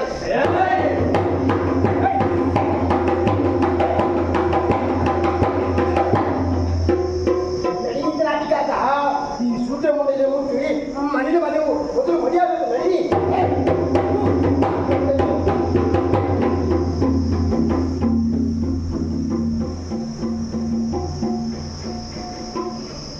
ಇದೆಲ್ಲ ಇದ್ದಿದೆ. ನಾವು ಯಾವುದರಿಂದ ಹೊರಬರಬೇಕಾಗಿದೆ ಎಂಬುದು ನಮಗೆ ನಿಚ್ಚಳವಾದರೆ ಸಾಕು.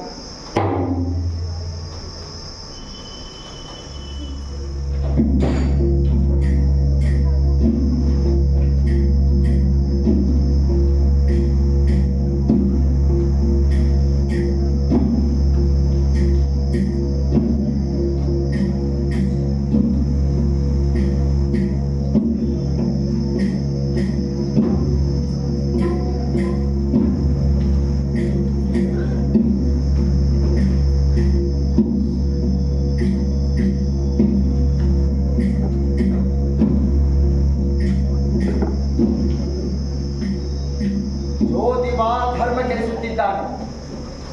ಮಾಧವನಂತ ಬ್ರಾಹ್ಮಣ ಅವನನ್ನು ಪ್ರೋತ್ಸಾಹಿಸುತ್ತಿದ್ದಾನೆ. ಅವನ ತಂದೆ ತಾಯಿಗಳಿಗೆ ಬಹಿಷ್ಕಾರ ಹಾಕಬೇಕು.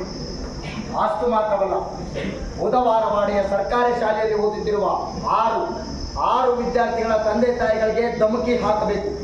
ನೋಡಿ, ಈ ಶೂದ್ರ ಹೆಂಗಸರು ಅಕ್ಷರ ಕಲಿತರೆ ಅವೇ ಅಕ್ಷರಗಳು ಅವರ ಗಂಡಸರ ಊಟದ ತಾಟಿನಲ್ಲಿ ಹುಳುಗಳಾಗಿ ಬರುತ್ತದೆ ಎಂದು ವೇದದಲ್ಲಿ ಸಾರಿದೆ. ಅಯ್ಯೋ ದೇವರೇ, ಮುಂದೆ ಈ ಲೋಕದ ಗತಿಯೇನಪ್ಪ? ವೇದಗಳ ಪಾಂಡಿತ್ಯ ಪಡೆದಿರುವ ರಂಗನಾಥಾಚಾರ್ಯರೇ, ಇದಕ್ಕೆಲ್ಲ ನಿಮ್ಮ ಧರ್ಮಶಾಸ್ತ್ರದಲ್ಲಿ ನಿಯಮಗಳನ್ನು ತಿಳಿಸಿ ಹೇಳಿ ಸ್ವಾಮಿ. ಮನು ಧರ್ಮ ರಕ್ಷಣೆಗಾಗಿ ಅನೇಕ ನಿಯಮಗಳನ್ನು ರಚಿಸಿದ್ದಾನೆ.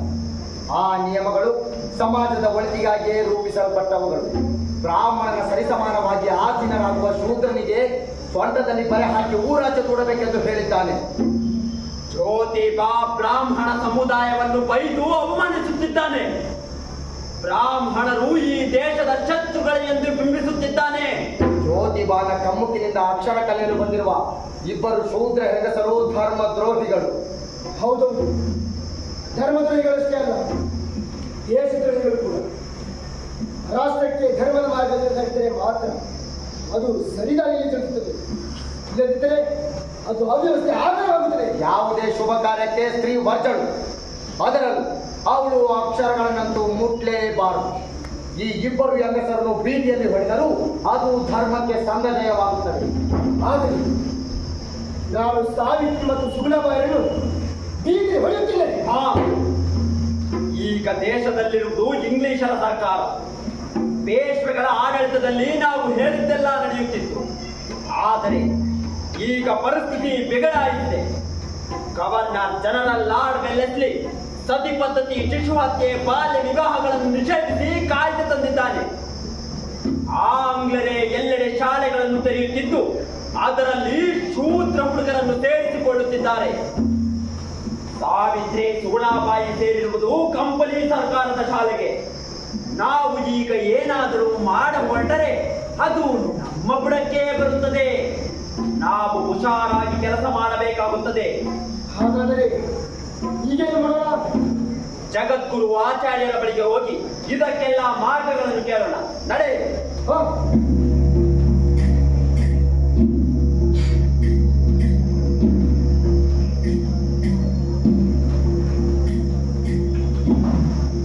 ಗೋವಿಂದ, ಪುಣೆಯಲ್ಲಿ ಏನೇನು ನಡೀತಿದೆ ಗೊತ್ತಿದೆ ನಿಮಗೆ? ಸುದ್ದಿಗಳು ನನ್ನಿಂದ ಏನಾದರೂ ತಪ್ಪಾಗಿದೆ, ಕ್ಷಮಿಸಿ. ನಿನ್ನ ಮಗ ಶಾಲೆ ಕಲಿಸುತ್ತಿದ್ದಾನೆ, ಅದೇ ಧರ್ಮ ಬಾಹಿರವಾದ ಕೆಲಸ. ಆದರೆ ಈಗ ನಿನ್ನ ಸೊಸೆ ಮತ್ತು ಸುಗುಣಬಾಯಿಯವರನ್ನು ಅಕ್ಷರ ಕಲಿಯಲು ಕಲಿಸುತ್ತಿರುವಂತೆ ಇಷ್ಟು ಸೊಕ್ಕು ಬಂತೆ ನಿನಗೆ? ಅವರಿಬ್ಬರು ಅವಾಯಿತು, ನನ್ನ ಮಗ ಒಂದಿಷ್ಟು ಮಂಡ, ಅವ್ರು ದಿನ ಶಾಲೆ ಹೋಗ್ತಿದ್ದಾರೆ ಅಷ್ಟೇ. ಯಾರಿಗೆ ಹೇಳ್ತಿದ್ಯಾ? ಬೆಕ್ಕು ಕಣ್ಣು ಮುಚ್ಚಿ ಹಾಲು ಕುಡಿದರೆ ಲೋಕ ಕೊಡೆ, ಅದರ ಗುಂಡೆಯ ಮೇಲೆ 2 ಏಟು ಬಿದ್ದರೆ ಸತ್ಯವೇನೆಂದು ತಿಳಿಯುತ್ತದೆ. ನಿನ್ನ ಮನೆಯಲ್ಲಿ ನಡೆಯುತ್ತಿರುವುದು ಇದೆ. ವಯಸ್ಸಾಯಿತೆ ಹೊರತು ಬುದ್ಧಿ ಬೆಳೆದಿಲ್ಲ ನಿಮಗೆ. ನಿಮ್ಮ ಕಾರಣದಿಂದ ಇಡೀ ಸಮಾಜವನ್ನೇ ನರಕಕ್ಕೆ ತಳ್ಳುತ್ತಿದ್ದೀರಿ. ನೋಡು ಗೋವಿಂದರಾವ್, ನನಗೀಗ ಧರ್ಮ ಸಂಸ್ಥಾನದಿಂದ ಆದೇಶ ಬಂದಿದೆ. ಈ ಧರ್ಮದ್ರೋಹದ ಕೆಲಸ ಈಗಿಂದೀಗಲೇ ನಿಲ್ಲದೆ ಹೋದರೆ ಮುಂದೆ ಆಗುವ ಅನಾಹುತಗಳಿಗೆ ನಾವು ಜವಾಬ್ದಾರರಲ್ಲ.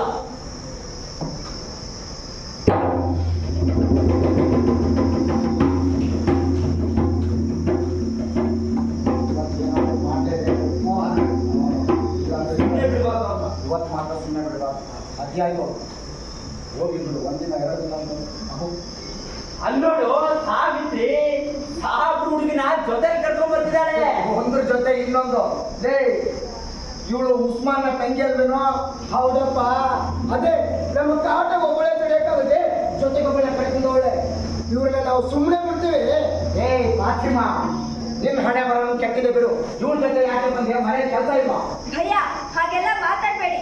ಸಾವಿತ್ರಿ ದೀದಿ ನಮ್ಗೆ 4 ಅಕ್ಷರ ಕಲ್ಸ್ಕೊಟ್ಟಿದ್ದಾರೆ. ಇವರಿಗೆ ಸಹಾಯ ಆಗ್ಲಿ ಅಂತ ಭಯ ಕಲ್ಸ್ಕೊಟ್ಟಿದ್ರೆ ನೀವು ನೋಡಿದ್ರೆ ಹೇಗೆ ಮಾತಾಡ್ತೀರಲ್ಲ. ಅವಳು ಇವಳು ಮಾತಾಡ್ತವಳೆ. ತಕ್ಕ ಬಂತೆ. ಇಲ್ಲಿ ತನಕ ನಮ್ಮ ಮಾತುಗಳನ್ನ ಕಸಿದುಕೊಂಡವರು ನೀವೇ ತಾನೆ. ಕಂಪನಿ ಸರ್ಕಾರ ನಮಗೆ ಮಾತಾಡುವ ಹಕ್ಕನ್ನು ಕೊಟ್ಟಿದೆ. ದಯವಿಟ್ಟು ನಮ್ಮ ಪಾಡಿಗೆ ನಮ್ಮನ್ನು ಬಿಟ್ಟು ಬಿಡಿ. ಹೀಗೆ ಬಿಟ್ರೆ ಇವಳು ಅವಳಿಗಿಂತ ಜಾಸ್ತಿನೇ ಮಾತಾಡ್ತಾ ಹೋದ್ರು. ಆ ಸಾವಿತ್ರಿ ಮೇಲೆ ಅಲ್ಲಿರೋ ಗಲಿತಿನ ಹೆಸರಿ. ಈ ಸಾವು ಹುಡುಗಿನ ನಾನು ವಿಚಾರಿಸ್ಕೊತೀನಿ.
ಏನಾಯ್ತು ಸಾವಿತ್ರಿ? ಅವರು ಬ್ರಾಹ್ಮಣರಲ್ಲ, ಬ್ರಾಹ್ಮಣ ಜಾತಿಯಲ್ಲಿ ಹುಟ್ಟಿರುವ ಪಿಶಾಚಿಗಳು. ಅವರನ್ನು ಕೊಂದರೂ ಯಾವ ಪಾಪವೂ ಬರುವುದಿಲ್ಲ.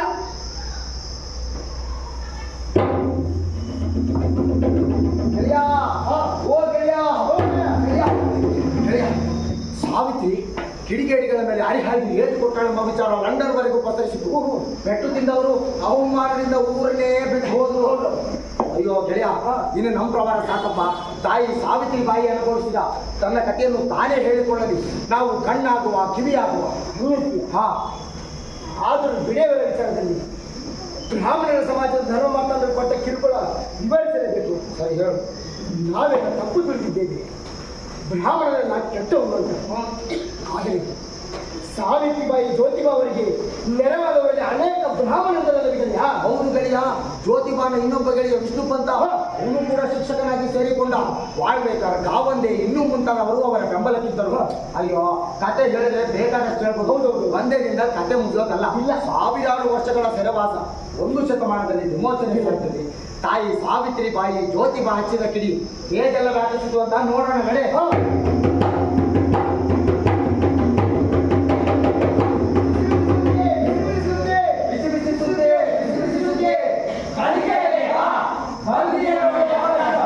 ಶಾಲೆ ಕಲಿ, ಕಿತ್ತು ಬಿಸಾಡಿ ಜಾತಿ ಭೇದಗಳ ಬೇಡಿಗಳನ್ನು ಕಲಿಯಬೇಕಾ? ಬಂದಿದೆಗಳ ಅವಕಾಶ. ಶಾಲೆ ಕಲಿ, ಕಿತ್ತು ಬಿಸಾಡಿ ಜಾತಿ ಭೇದಗಳ ಬೇಡಿಗಳನ್ನು.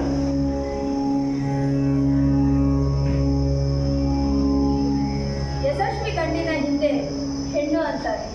ನಾನು ಅದನ್ನ ನಿರಾಕರಿಸುತ್ತೇನೆ. ನನ್ನ ಹಿಂದೆ ನನ್ನ ಗಂಡ ಜ್ಯೋತಿಬಾ ಇದ್ದಾರೆ. ಮೈ ಮೇಲೆ ಗಲೀಜೆಸದವರ ಮೇಲೆ ಹರಿಹಾಯ್ದ ವಿಚಾರ ಕಾಳ್ಗಿಚ್ಚಿನಂತೆ ಹೋಗಿದೆ. ಜ್ಯೋತಿಬಾ ಜೊತೆ ನನ್ನ ಕೆಲಸಕ್ಕೆ ಸಹಸ್ರ ಕೈಗಳು ಕೂಡಿಕೊಂಡಿದ್ದವು. 4 ವರ್ಷಗಳ ಅವಧಿಯಲ್ಲಿ 18 ಶಾಲೆಗಳನ್ನು ತೆರೆದು ಎಲ್ಲ ಕನ್ಯಾ ಶಾಲೆಗಳ ವಿದ್ಯಾರ್ಥಿನಿಯರು ಉತ್ತಮ ರೀತಿಯಲ್ಲಿ ಉತ್ತೀರ್ಣರಾಗಿದ್ದ ವಿದ್ಯಾರ್ಥಿಗಳಿಗೆ ಪ್ರಶಸ್ತಿ ಪತ್ರ ನೀಡುವ ಸಮಾರಂಭವನ್ನು ವಿಶ್ರಮಬಾಗ್ ಬಾಳೆಯಲ್ಲಿ ಏರ್ಪಡಾಯಿತು. ಪುಣೆಯ ಇತಿಹಾಸದಲ್ಲೇ ಇಷ್ಟೊಂದು ಜನ ಸೇರಿರಲಿಲ್ಲ ಎಂಬುದು ಎಲ್ಲರ ಅಂಬೋಣ. ಪುಣೆಯ ಕಲೆಕ್ಟರ್ನ ಹೆಂಡತಿ ಮಿಸಸ್ ಜೋನ್ಸ್ ಕಾರ್ಯಕ್ರಮದಲ್ಲಿ ಪಾಲ್ಗೊಂಡು ಸಂತಸದಿಂದ ಪಾಸಾದ ಎಲ್ಲ ಹೆಣ್ಣು ಮಕ್ಕಳಿಗೂ ಸೀರೆ ವಿತರಿಸಿದರು. ಸಮಾರಂಭ ಮುಗಿದ 4 ದಿನಗಳ ನಂತರ ಲಂಡನ್ ಟೈಮ್ಸ್ ಪತ್ರಿಕೆಯಲ್ಲಿ ಸಮಾರಂಭದ ವರದಿ ಪ್ರಕಟವಾಯಿತು. ಅನವಶ್ಯಕವಾಗಿ ನಿರ್ಬಂಧಿಸಲ್ಪಟ್ಟಿದ್ದ ಹುಸಿ ಧರ್ಮದ ಎಲ್ಲಾ ಕಟ್ಟಳೆಗಳನ್ನು ಮೀರಿ ಸಾವಿತ್ರಿಬಾಯಿ ಜ್ಯೋತಿಬಾರಾವ್ ಎಂಬ ಪುಣೆ ಹೆಣ್ಣುಮಗಳು ಶೂದ್ರ ಅಸ್ಪೃಶ್ಯರಿಗಾಗಿ ಬಾಲಿಕಾ ಶಾಲೆಗಳನ್ನು ತೆರೆದು ಮಹತ್ತರ ಕೆಲಸ ಮಾಡಿದ್ದಾಳೆ. ಸಾವಿತ್ರಿಬಾಯಿ ಹಿಂದೂಸ್ತಾನದ ವಿದ್ಯಾಕ್ಷೇತ್ರದ ಆಶಾಕಿರಣವಾಗಿದ್ದಾಳೆ. ಇದು ನಮ್ಮಳ ಸಾಧ್ಯವಾದ ಸಂಗತಿಯಾದರೂ ಸಾಧಿಸಿ ತೋರಿಸಿದ್ದಾಳೆ. ನಾವು ಹೆಣ್ಣುಗಳನ್ನು ಅಭಿನಂದಿಸುತ್ತೇವೆ.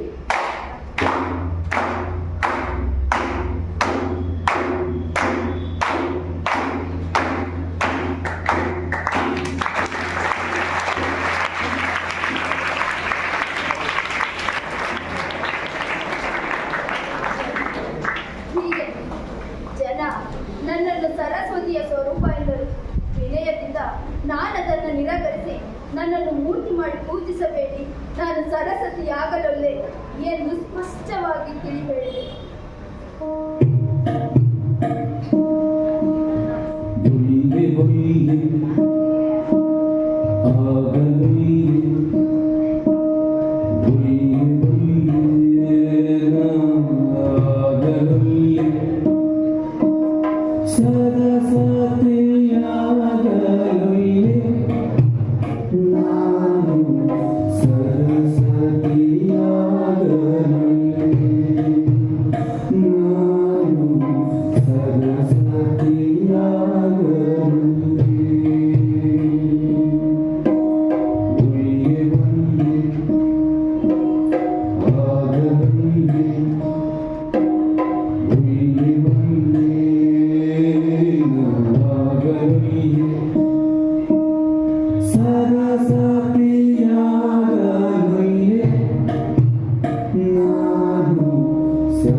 ಜ್ಯೋತಿಬಾನ ಬಗ್ಗೆ ಬರೆಯಬೇಕಲ್ಲ.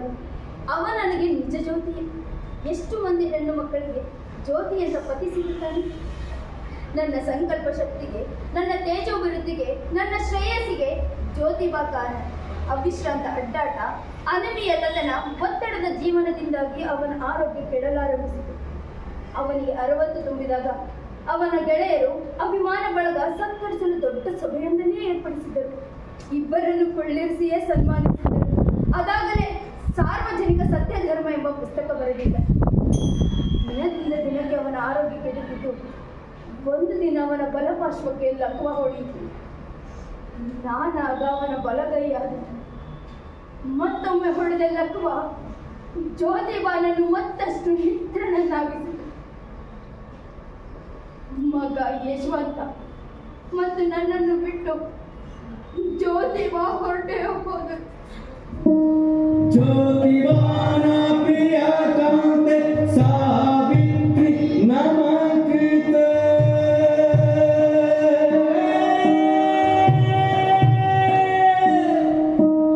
ज्योतिवान प्रिय कांते सावित्री